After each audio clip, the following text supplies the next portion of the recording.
नमस्कार दोस्तों, कैसे हैं आप लोग?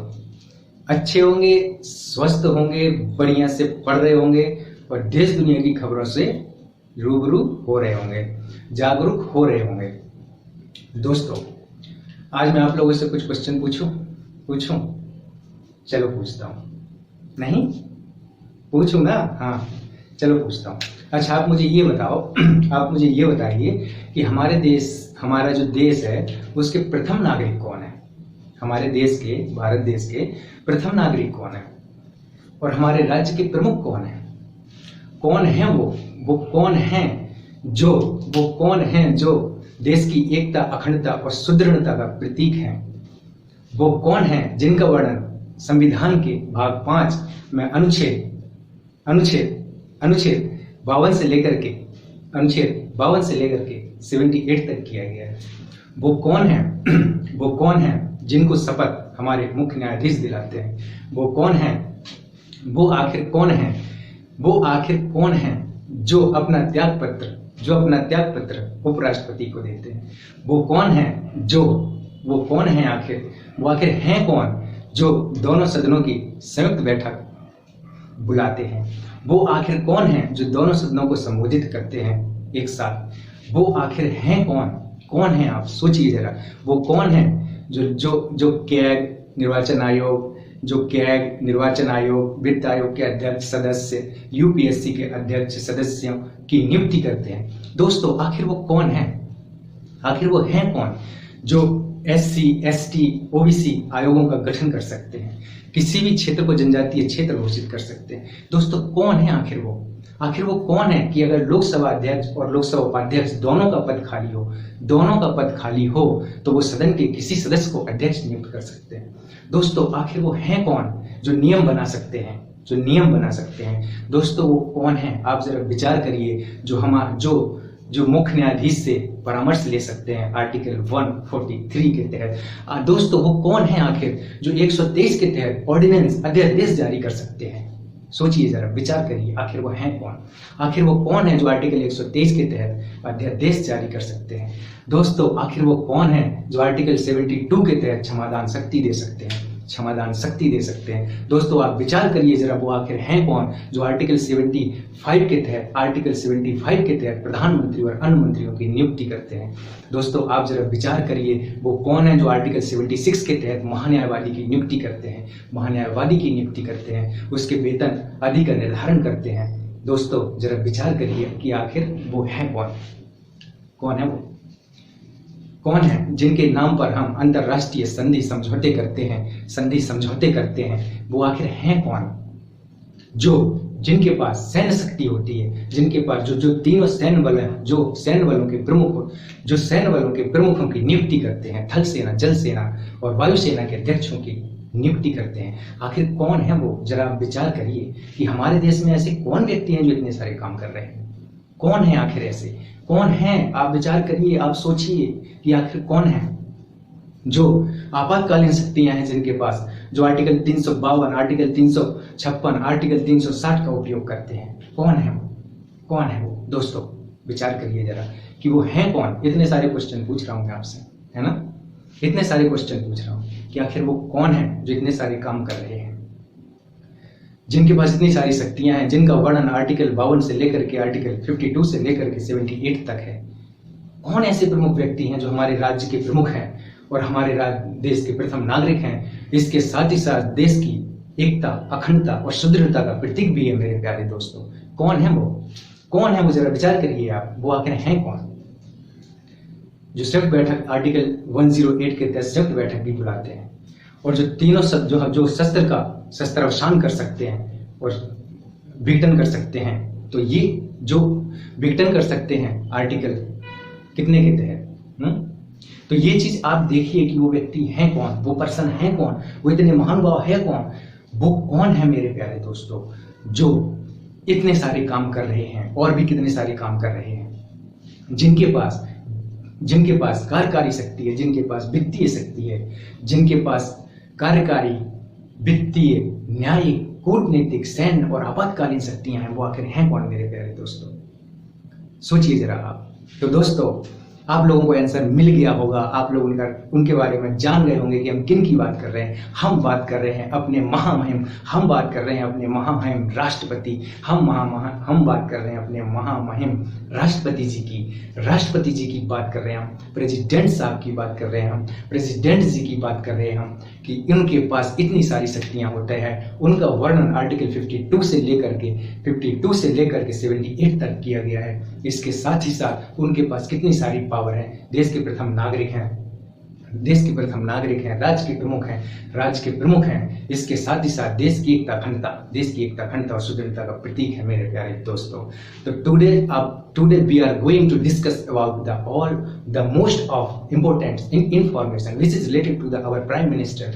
Today we are going to discuss our prime minister of India. दोस्तों, आप समझने का प्रयास करिएगा कि इतनी सारी इंफॉर्मेशन यहाँ पे लिखी हुई है। ये कोई ज़्यादा इंफॉर्मेशन नहीं है, जो मैं आपको बता रहा था वही इंफॉर्मेशन है, यही बेसिक चीज़ें हैं, यही महत्वपूर्ण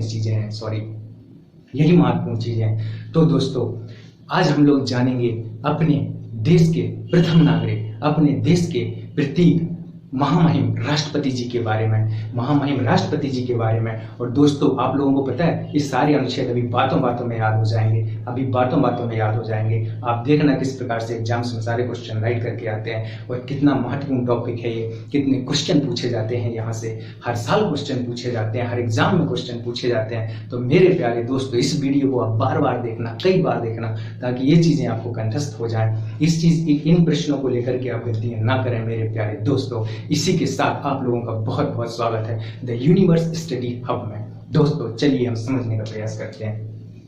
ये हमारे राष्ट्रपति जी हैं, ठीक है, ये हमारे राष्ट्रपति जी हैं। इनका उल्लेख भाग 5 में किया गया है। इनका उल्लेख भाग 5 में अनुच्छेद 52 से लेकर के 78 तक किया गया है। अब आप इन अनुच्छेदों को कैसे याद करेंगे? तो 5 अनुच्छेद तो हम आपको अभी याद कराए दे रहे हैं कि कैसे याद कराए दे रहे हैं सर। अरे देखिए, आप अभी याद हो जाएंगे, तुरंत याद हो जाएंगे, तुरंत। देखो, एक शब्द बताता हूँ आपको, बस उस शब्द को याद कर लेना। राकानीनी पापा वो गाने रानिया का पापा नहीं है भाई, ये राकानीनी पापा, राकानीनी पापा, राकानीनी पापा, राकानीनी पापा। ये देखो 3-4 बार रिपीट किया मैं। राकानीनी पापा मतलब अनुच्छेद 52 में क्या कहा गया है कि भारत का राष्ट्रपति के बारे में उल्लेख किया गया है। अनुच्छेद 53 में किया गया है का मतलब कार्यपालिका, संघ की कार्यपालिका शक्ति के बारे में बात की गई है। राका नी, एक नी, दो नी, तो नी मतलब निर्वाचन के बारे में बात की गई है। दूसरी नी निर्वाचन पद्धति के बारे में बात की गई है। फिर पा देखो, फिर पा आ रहा है, हल्का पा आ रहा है, तो पदवधि के बारे में बात की गई है कि कितने समय तक ये पद पे रहेंगे। फिर बड़ा पा आ रहा है, तो पात्रता की बात की गई है। पात्रता, पदवधि है ना, पदवधि और पात्रता की बात की गई है मेरे प्यारे दोस्तों। इस प्रकार से आप देखिएगा।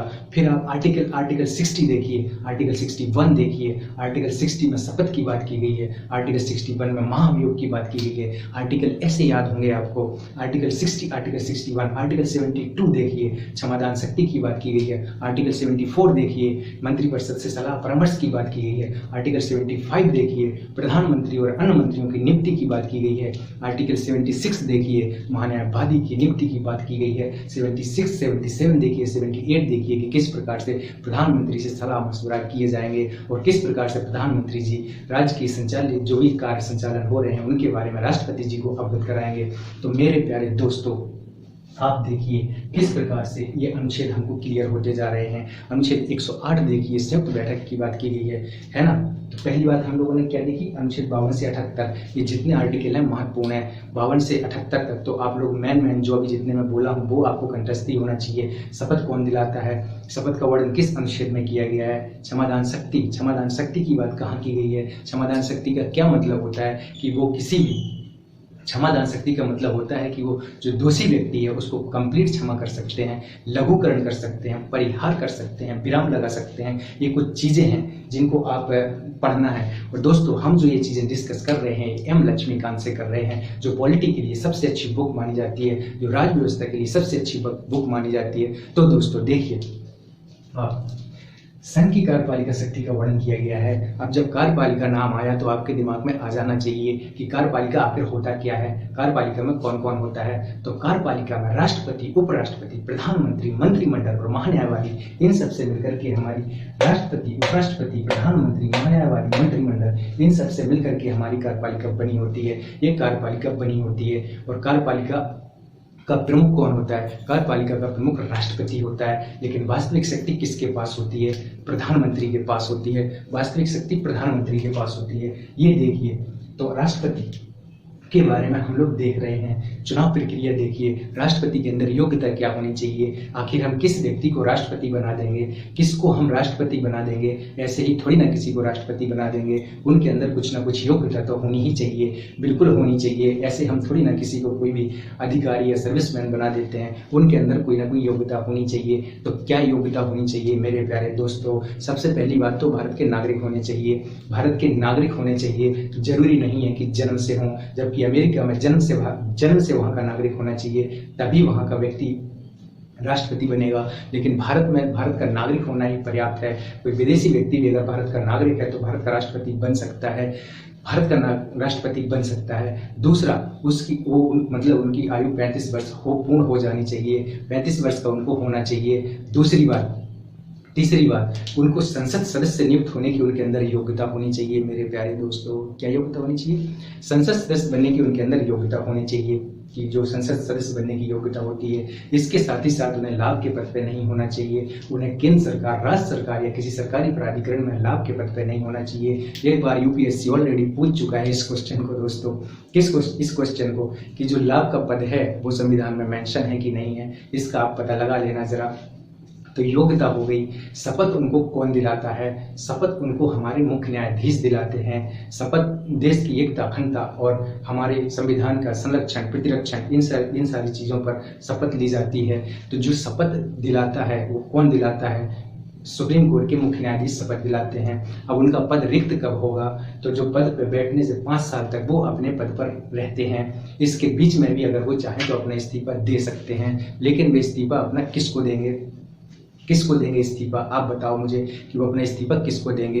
उपराष्ट्रपति को देंगे। अपना इस्तीफा किसको देंगे? उपराष्ट्रपति को देंगे। इसके साथ ही साथ उनको संविधान के अतिक्रमण पर, तो संविधान का अतिक्रमण क्या है इसका उल्लेख नहीं किया गया है। लेकिन कुछ ऐसे कार्य जो संविधान के विरुद्ध हैं, वैसे कार्य करने पर उनके खिलाफ महाभियोग प्रस्ताव लाया जा सकता है। ये महाभियोग प्रस्ताव लाने का प्रोसेस क्या होता है दोस्तों मैं यहाँ इसलिए ज़्यादा टाइम नहीं दे पा रहा हूँ लिखने में या फिर इसको बताने में, क्योंकि यहाँ से हमारा टाइम चला जाता है। हम लोगों को समझना ज़्यादा ज़रूरी है। ये सारी चीज़ें तो आपको बुक में मिल जाएंगी, बाकी इनका मैं वर्णन कर दूंगा अभी। तो दोस्तों हम क्या बात कर रहे थे? महाभियोग। तो महाभियोग जो प्रक्रिया होती है उसमें क्या होता है, मतलब पद से हटाने के लिए दोनों सदनों में से किसी भी सदन में महाभियोग की प्रक्रिया प्रारंभ की जा सकती है। अगर लोकसभा में होगी तो उसके 1/4 सदस्य प्रस्ताव लेकर के आएंगे, और ऐसा काम करने से पहले हमें राष्ट्रपति को 14 दिन पहले बताना पड़ेगा कि आपके खिलाफ ऐसा प्रस्ताव आने वाला है। दूसरी बात हो गई, ये प्रस्ताव 2/3 बहुमत से पास होना चाहिए। जब ये प्रस्ताव दोनों सदन से पास हो, इस बीच राष्ट्रपति को अपनी बात रखने की पूरी स्वतंत्रता होती है। जब एक प्रस्ताव दोनों सदनों से पास हो जाता है तो राष्ट्रपति अपने पद से हट जाते हैं। तो ये महाभियोग प्रक्रिया है मेरे प्यारे दोस्तों। अब राष्ट्रपति का चुनाव कैसे होता है, चुनाव में भाग कौन लेता है? तो राष्ट्रपति का चुनाव अप्रत्यक्ष विधि के द्वारा होता है। राष्ट्रपति के चुनाव में लोकसभा, राज्यसभा तथा राज्यों की विधानसभाओं के निर्वाचित सदस्य भाग लेते हैं, मनोनीत सदस्य भाग नहीं लेते हैं। मजा आ रहा है ना दोस्तों? मजा आ रहा है ना? अरे इतना फास्ट है, जल्दी जल्दी रिवीजन करते रहो आप लोग, और क्या करना है, जल्दी जल्दी रिवीजन करते रहो। ऐसे होता है जल्दी जल्दी रिवीजन, बहुत फास्ट रिवीजन होता है ना? तो चुनाव पता चल गया। चुनाव कैसे होता है? पीआर विद एसटीवी प्रणाली से होता है। वो एक अलग प्रक्रिया होती है, उसको कभी हम इलेक्शन पर एक टॉपिक लेंगे तो उसको हम बताने का प्रयास करेंगे। तो राष्ट्रपति के चुनाव में कौन भाग लेता है? लोकसभा, राज्यसभा तथा राज्यों के विधानसभाओं के निर्वाचित सदस्य भाग लेते हैं, मनोनीत सदस्य भाग नहीं लेते हैं। लेकिन यहाँ एक बात ध्यान देने योग्य है दोस्तों।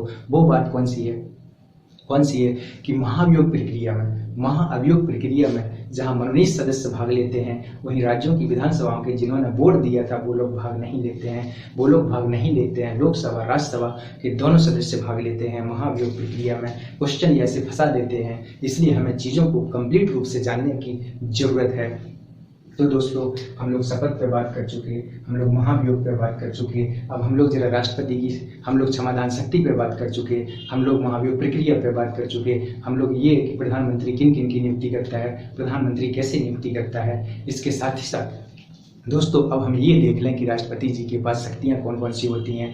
तो इसके लिए एक और आपको मैं ट्रिक देता हूँ, वो मेरी अपनी ट्रिक है, वो भी मेरी अपनी ट्रिक थी। राका नाना पा, राका निनी पपा, राका निनी पता पपा, और फिर असम भी था बाद में, या अर्हता था, शपथ था, महाभियोग था। वो मेरे अपने अनुसार थी। आप भी अपने अनुसार ट्रिक को बनाया करिए। ट्रिक से चीज़ें याद बनी रहती हैं, बट ज़्यादा लंबी चौड़ी ट्रिक नहीं होनी चाहिए। और ट्रिक बहुत रिवीजन की ज़रूरत होती है। उसको आप लिखिए, बार बार लिखिए, पढ़िए, बोलिए, बताइए लोगों को, तो चीज़ें याद हो जाती हैं।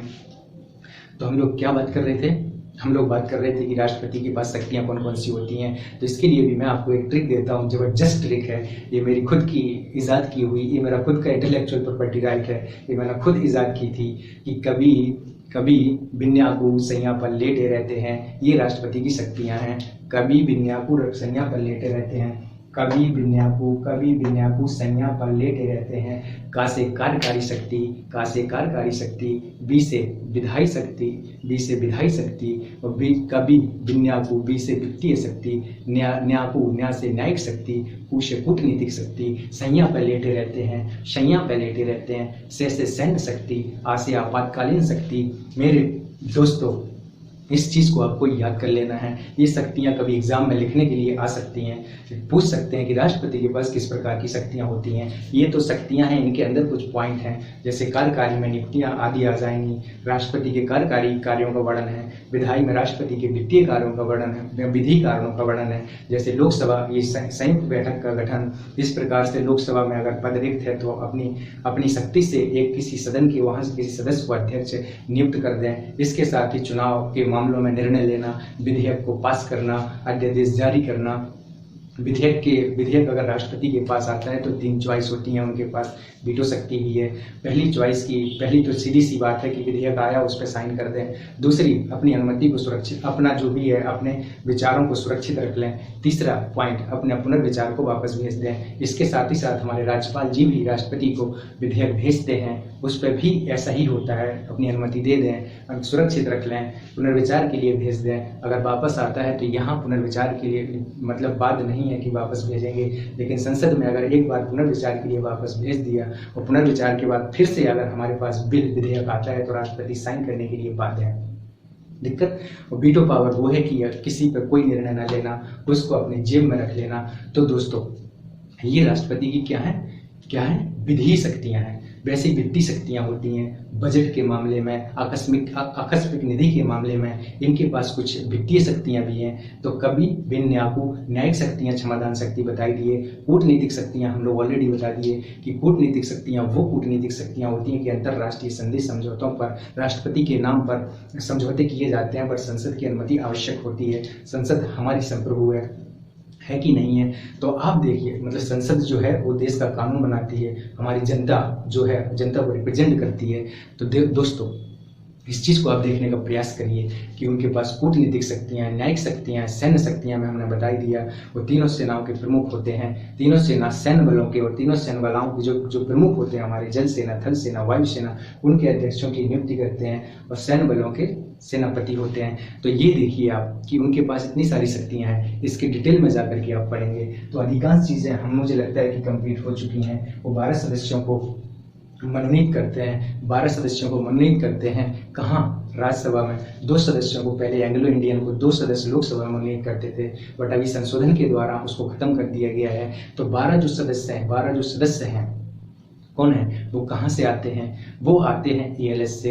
ए से मतलब आर्ट, L से मतलब लिटरेचर, और S से मतलब एस से मतलब सर्विस, जो सर्विस सेक्टर में अच्छा काम, मतलब जो सर्विस समाज सेवा करते हैं, और साइंस विज्ञान के क्षेत्र से आते हैं। कला, साहित्य, विज्ञान, समाज सेवा के क्षेत्र से 12 लोग चुने जाते हैं। इनको मनोनीत किया जाता है। तो ये उनके पास एक शक्ति है। विधेयक, तो ये सारी चीज़ें हम लोग देख चुके हैं जो यहाँ लिखी हुई हैं। 72 आर्टिकल 72, आर्टिकल 125, आर्टिकल 123, आर्टिकल 123, 143, ये सारे आर्टिकल 75, 61, 60, 61, ये सारे आर्टिकल महत्वपूर्ण हैं। इस प्रकार से हमारा राष्ट्रपति जी की जो महत्वपूर्ण चीज़ें हैं, जो मेन चीज़ें हैं, उनको हमने डिस्कस करने का प्रयास किया है। हो सकता है कुछ चीज़ें मैं मिस भी कर गया हूँ, उसको आप अपने अनुसार देख लीजिएगा। बाकी ज़्यादा से ज़्यादा रिवाइज करिए इन चीज़ों को, ज़्यादा से ज़्यादा इन चीज़ों को देखने का प्रयास करिए। आप 111, 112 और 85, 111, 112 और 85 आर्टिकल भी आप देखने का प्रयास करिएगा। ये सारे आर्टिकल एग्जाम्स में पूछे जाते हैं। अधिकांश आर्टिकल्स के बारे में हम बात कर चुके हैं। 52 से 78 तक महत्वपूर्ण है। तो दोस्तों, आप मस्त रिवाइज करिए, इस वीडियो को बार बार देखिए और देखिए कि राष्ट्रपति के पास कैसी शक्तियाँ होती हैं, उनके पास क्या अधिकार होते हैं, क्या उनके कर्तव्य होते हैं। इनको आप बार बार रिवाइज करिए, बार बार याद करिए, क्योंकि ये टॉपिक बहुत महत्वपूर्ण है। ओके मेरे प्यारे दोस्तों, लाइक, शेयर एंड सब्सक्राइब।